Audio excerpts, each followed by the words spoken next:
ጉድ ኤቭሪባዲ ዛሬም እንደተለመደው በሌላ ቪዲዮ መተናል። የዛሬ ጉዟችን የሚሆነው ደግሞ ወደ ኤርትራ መናቀና ይሆናል። ለማታውቁኝ አቢ ትራቭል ባላለው ላይክ፣ ሼር፣ ሰብስክራይብ በማድረግ የቤተሰባችን አባል ይሁኑ። ወሬ አናብዛ፣ እንቀጥል። ታሪኩ የሚጀምረው በዝቅተኛው የባህር ጠረፍና በረሃማ አካባቢዎች ነው። በወቅቱ አፍሪካ የያዘችው እጅግ ረጅም መራራ የተሞላበት የ30 ዓመታት የነጻነት የጦርነት ያቀጣጠለው የመጀመሪያ ጥይት የተተኮሰችው መስከረም 1 በ1961 ነበር። ቆራጡ ታጋይ አሚድ እንድሪስ አዋቴ የመራው ይህን እንቅስቃሴ ተራ ግጭት ሳይሆን የህልውና የነጻነትና የባርነት ቀንበር የመሰባበር ትግል ነበር። በወቅቱ በንጉሠ ነገሥቱና በመቀጠልም በደርግ አገዛዝ ስር የነበረው ኃይል አገሪቱን በብረትና በእሳት ለመቆጣጠር ቢሞክርም የኤርትራ ሕዝብ ግን ከድል በቀር ሌላ ምርጫ አልነበረውም።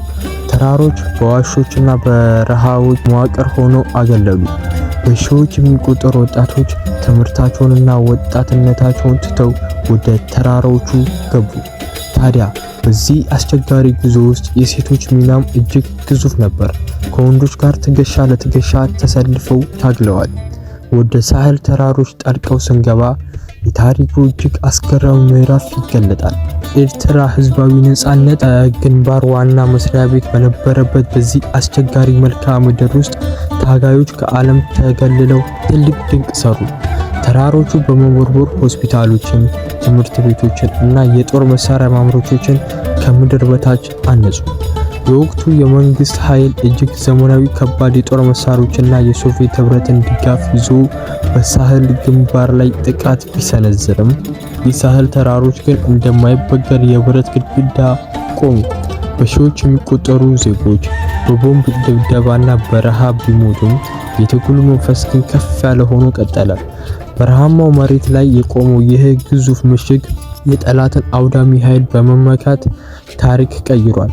ቀናቶች ተቆጥረው ዓመታት አልፈው እስከ 1991 ዓ.ም መባቻ ድረስ ጦርነቱ ፍጻሜ መፈለግ ጀመረ።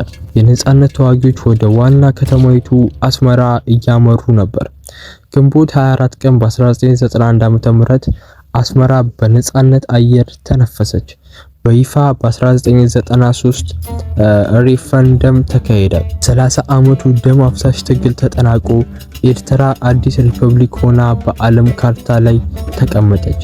ዛሬም ቢሆን የኤርትራ ታሪክ የጽናት የመስዋዕትነትና የራስ እድል በራስ የመወሰን ትልቅ ምሳሌ ሆና ይቀጥላል። ታዲያ ህዝቡ ከቀድሞ ስንጥቅና ስቃይ ተነቅሎ ሀገሩ ለመገንባት ባደረገው ጉዞ ውስጥ የትግሉና የታሪኩ በየቤቱና በልቡ ውስጥ ተቀርጾ ይቀራል። ታዲያ ፀሐይዋና የባህር ጠረፉን ስታሞቅ በምዕራብ ሰሜናዊ የሀገሪቱ ክፍል የሚገኙ ሰፊ ሜዳዎችና ለም መሬቶች የጦርነቱን ቀጣይ መዘዝ ምን ይመስል እንደነበረ በዝምታ ይመሰክራሉ። ታዲያ ይሄ ሁሉ ተካሂዶ የትግሉ ማዕበል መላው አካባቢ ሲያዳርስ የከተሞችና የገጠራማው ህዝብ ህይወት ሙሉ በሙሉ ተዘዋውሮ ነበር።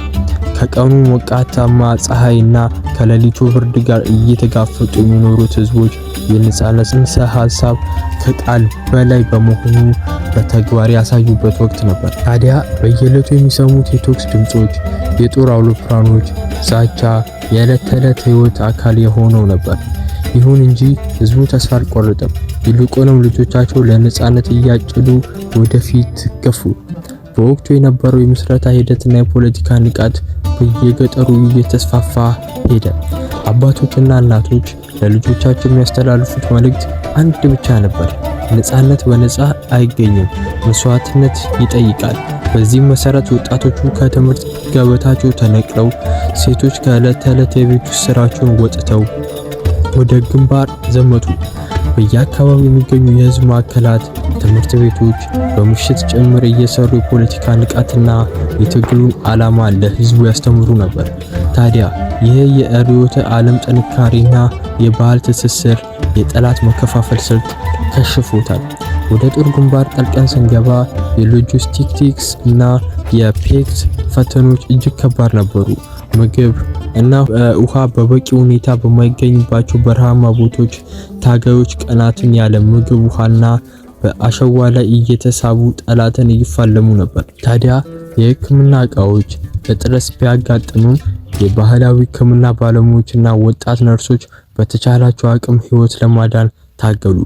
ብዙዎቹ ታጋዮች በቆሰሉበት ቅጽበት እንኳን ስለ ድል እንጂ ስለ ራሳቸው ህመም አያስቡም ነበር። ይህ የጋራ አብሮነትና የትስስር መንፈስ በዓለም ላይ ካሉ ታላላቅ ጦርነት ታሪኮች አንዱ እንዲሆን አድርጎታል። ታዲያ በምዕራብና በደቡብ ኤርትራ ድንበሮች ላይ የተዘረጋው ሰፊና አስቸጋሪው መልክዓ ምድር የኢትዮጵያ ወታደራዊ ኃይሎች በወቅቱ ያሰማራቸውን ግዙፍ ሰራዊቶች የሚቀበል የጦር ሜዳ ሆኖ ነበር።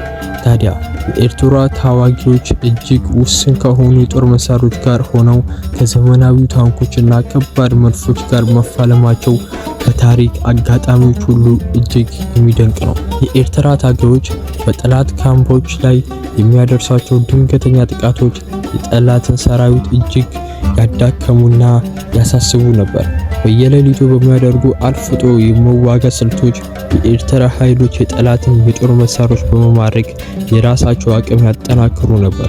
በወቅቱ የኤርትራ ሕዝባዊ ነጻነት ግንባር የፖለቲካና የባህል ክፍሎች በነጻ በወጡት አካባቢዎች ብቻ ሳይሆን በጠላት ቁጥጥር ስር በነበሩት ትላልቅ ከተሞች ጭምር ነው።